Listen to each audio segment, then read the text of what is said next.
তরুণ বন্ধুদের মধ্যে যারা নতুন রাজনৈতিক দল করেছেন এবং কথায় কথায় অশ্রাব্য এবং নানা রকমের অঙ্গভঙ্গি, তাদের মুখের ভাষা যেমন শারীরিক ভাষাও তেমন, সবগুলোই আপত্তিকর। সেখানেও কি আসলে কোনো মাদকাসক্তরা আছেন কি না, এটাও বোধহয় আমার মনে হয় একটা ভেবে দেখার সময় এসেছে। বাংলাদেশের খুব কাছে থাইল্যান্ড, ভিয়েতনাম এবং কম্বোডিয়া, এই তিনটি দেশের সীমান্ত অঞ্চলের একটি জায়গা আছে যেটাকে বলে গোল্ডেন ট্রায়াঙ্গেল। এইখানে সবচেয়ে বেশি মাদক চাষ হয়, সবচেয়ে বেশি পপি চাষ হয়, সবচেয়ে বেশি অন্যান্য মাদক যেগুলো সেগুলো চাষ হয়। এমনকি মারিজুয়ানার কথাও শোনা যায় যে তাও সেখানে কিছু কিছু চাষ হয়। এখন এইখানে অভিযান চালাতে গেলে ওই তিনটি দেশের সমন্বিত প্রচেষ্টা দরকার। সেটা হয় খুব কম, মাঝে মাঝে দু একবার হয়েছে, হয়তো কোনো এক শতাব্দীতে হয়েছে, পরবর্তীতে আর কোনো খবর নেই। আর বাকি কথাগুলো আমাদের বক্তারা বলে গেছেন যে আমাদের বাংলাদেশের যে বিশাল সীমান্ত অঞ্চল প্রতিবেশী দেশের সঙ্গে, সেখানে ফেন্সিডিলের কারখানা বহু আগে থেকেই চলেছে। এখন আবার ইয়াবার কারবার চলছে খুব জোরে সোরে। মিয়ানমারের সঙ্গে বা ভারতের সঙ্গে আমাদের যে সীমান্ত, এই সীমান্ত রক্ষার জন্যই আমি বলেছি, এই সীমান্তকে দূষণমুক্ত করার জন্য যে প্রয়াস, সেটার জন্য আমি বলেছি যে সার্বভৌমত্ব এবং মাদক, এই দুটো ব্যাপারে রাজনৈতিক ঐক্যমত হওয়া খুব বেশি প্রয়োজন। এবং সেই ঐক্যমতের ব্যাপারে বোধহয় কারো কোনো দ্বিমত নেই। কারণ আমরা একটা জিনিস জানি, সবাই জানি, এবং এটা স্বীকারও করব আমরা, রুশ লেখক আন্তন চেখভ, ওনার একটা বক্তব্য আছে যেটা পৃথিবীর বহু জায়গায় বিভিন্ন সময় এটা কোট করা হয়। উনি বলেছেন যে শ্রদ্ধা, বন্ধুত্ব, ভালোবাসা, এই তিনটা জিনিস মিলেও মানুষকে অতটা ঐক্যবদ্ধ করতে পারে না যতটা ঐক্যবদ্ধ করতে পারে কোনো একটা ঘৃণা। যেমন রামিসা, যেটা এখানে উদাহরণ এসেছে, রামিসার যে নির্মম হত্যাকাণ্ড এবং সে যে পাশবিক অত্যাচারের শিকার হয়েছে, এটার ব্যাপারে কিন্তু গোটা জাতি ঐক্যবদ্ধ হয়েছে ঘৃণার কারণে। যেরকম একটা জঘন্য ঘৃণ্য কাজ কিভাবে হতে পারে। ভালোবাসা বন্ধুত্বের জায়গায় যান, সেখানে গিয়ে দেখবেন যে সারাক্ষণ আমাদেরকে গালিগালাজ করছে তরুণ এবং নতুন জন্ম নেয় একটি রাজনৈতিক দলের ছোট বন্ধুরা। সারাক্ষণ যা মন চায় বলে যাচ্ছে, মনের সুখে মনের আনন্দে বলে যাচ্ছে।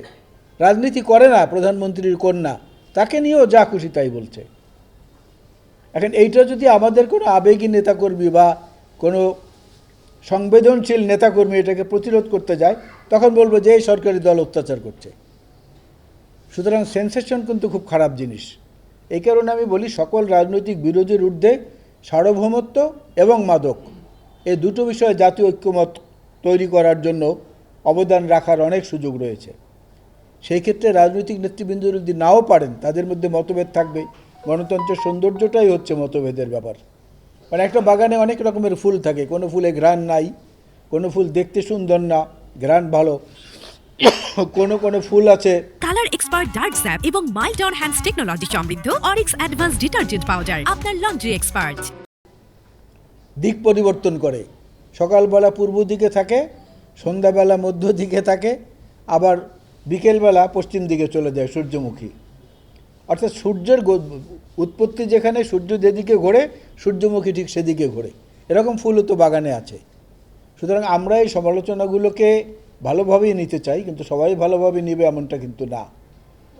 এখানে অনেকে ধারণা করেন যে ওই তরুণ বন্ধুদের মধ্যে যারা নতুন রাজনৈতিক দল করেছেন এবং কথায় কথায় অশ্রাব্য এবং নানা রকমের অঙ্গভঙ্গি, তাদের মুখের ভাষা যেমন শারীরিক ভাষাও তেমন, সবগুলোই আপত্তিকর। সেখানেও কি আসলে কোনো মাদকাসক্তরা আছেন কি না, এটাও বোধহয় আমার মনে হয় একটা ভেবে দেখার সময় এসেছে। না হলে এরকম অস্বাভাবিক আচার আচরণ তো তারা করতে পারেন না পদে পদে বিভিন্ন জায়গায়। ভুয়া শব্দটা এই দেশে বাংলাদেশে উচ্চারণ করেছেন প্রথম, যদি আমি ভুল না করে থাকি, ওবায়দুল কাদের সাহেব, আওয়ামী লীগের সাধারণ সম্পাদক ছিলেন, পলাতক এখন সে ভুয়া উত্তরাধিকার সূত্রে পেয়েছে ওই দলের তরুণ বন্ধুরা। তারা কোথাও কিছু হলেই ভুয়া ভুয়া বলে স্লোগান দিয়ে দেয়।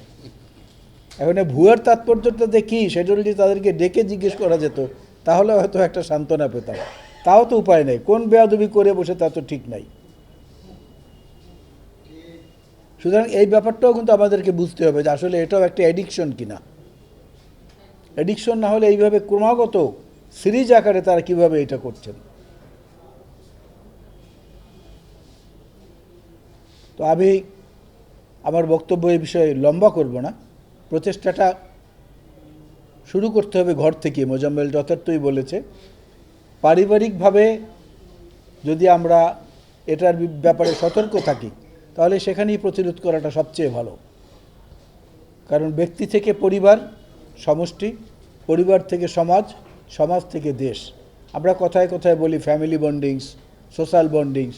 এই যে ঈদুল আজহা আসছে, ঈদুল ফিতর আসছে, যখন আসে আমাদের দেশে হাজার হাজার লক্ষ লক্ষ কোটি কোটি মানুষ নারীর টানে তার দেশের, তার বাড়ির দিকে ফেরে। কেন? এটা হচ্ছে ফ্যামিলি বন্ডিংস, সোশ্যাল বন্ডিংস, যে না একবার যেতে হবে। ধর্মীয় আচরণ যতটা কাজ করে, সাথে সাথে সমান্তরালভাবে কাজ করে তার এই আবেগ। এটা কিন্তু পৃথিবীর অনেক দেশে নাই। আমি আপনাদেরকে আমার ব্যক্তিগত একটা অভিজ্ঞতার কথা বলি। 1993 সনে জাপানে ইন্টারন্যাশনাল ইয়ুথ ফেস্টিভ্যালে আমি গিয়েছিলাম বাংলাদেশ টিমের প্রধান হিসেবে। সেইখানে দেখেছি আমাদের সঙ্গে, আপনারা সবাই জানেন এটা আমার ধারণা এবং বিশ্বাস, জাপানের কোনো জনগোষ্ঠী ইংরেজি ভাষা শিখতে আগ্রহী না। কেন জিজ্ঞেস করলে তারা বলে যে ইংরেজদের প্রয়োজন থাকলে, ইংরেজি ভাষাভাষী যারা, তাদের প্রয়োজন থাকলে তারা জাপানি শিখবে, আমরা কেন শিখতে যাব? আমরা তো কোনো ব্যাপারে কারো দ্বারস্থ হই না। সেই সময় জাপান ইন্টারন্যাশনাল ইউনিভার্সিটির একজনকে আমাদের সঙ্গে গাইড হিসেবে দেওয়া হয়েছিল।